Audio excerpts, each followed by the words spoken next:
like I owe you as a viewer an apology because I have been slacking in 2020. I haven't really reviewed a lot of music coming from the African side of the world, African music, any genres bursting through out of Africa right now.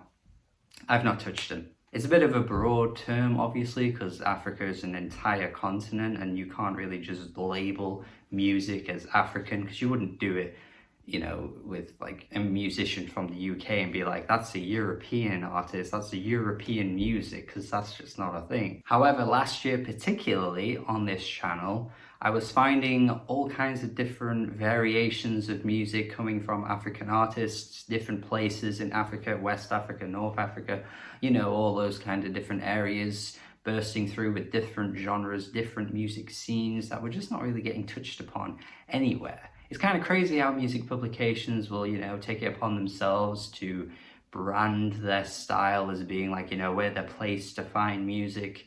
You know, where the music people will recommend anything, and yet they often ignore certain parts of the world, which I find a bit baffling. Not to put myself on a gigantic pedestal and say I'm better than everyone else, because that's not what I'm trying to say, but I just think it's worth taking it upon yourself to explore areas of the world that you wouldn't normally do, and you can find some great music, which brings me to this album review of Groupe RTD. Stumbled upon this fairly recently and I've been having a blast with this. It's really, really fun. It's some funky, soulful type of music that's labeled as Qaraami, which is a genre, once again, I am so unbeknownst to that I feel as though talking about it here is probably not going to do it any service or any props, because I just don't know a lot about it. But it comes from the Somalia part of Africa,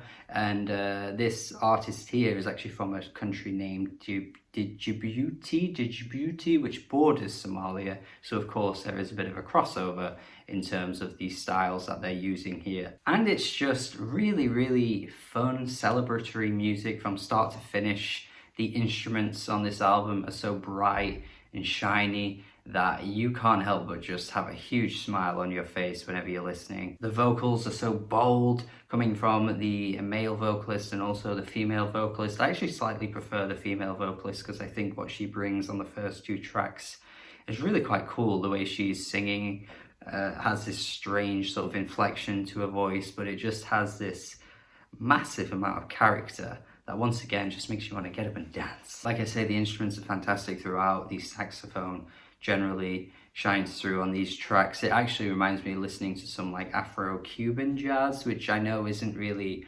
linked to this genre or this style of music or this part of, you know, Somalia.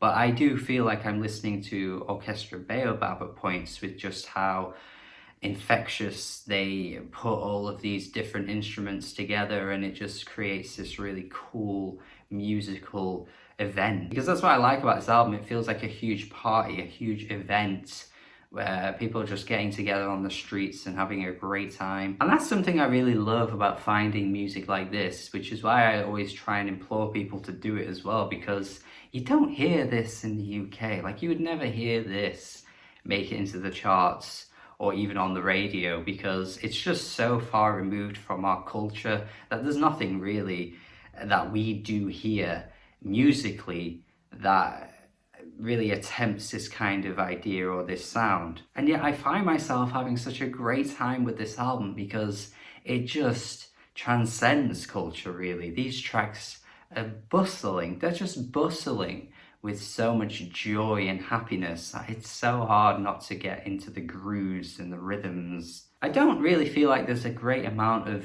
details that I can throw in this review about each individual song, because honestly, one of the things that this album slightly falters in is the fact that most songs do the similar thing. Like, they do the same kind of thing each time, and you get the same sort of experience with each track from track to track. And it's not necessarily a bad thing, because they do throw in a bit of variety with the different vocalists, which adds a bit of flavour. But generally, I just think this is a really fun album. So summery and so uplifting at points as well. If you want a fun time, please just stick this on because I think it's an incredibly enjoyable album and I feel it deserves a 7 out of 10 from me. Not quite great, but I think just, you know, touching upon this kind of music, touching upon this very different style is incredibly worth your time, and you should do more of it as well. So yeah, thank you for watching my review. Hopefully you check this out based on what I've said.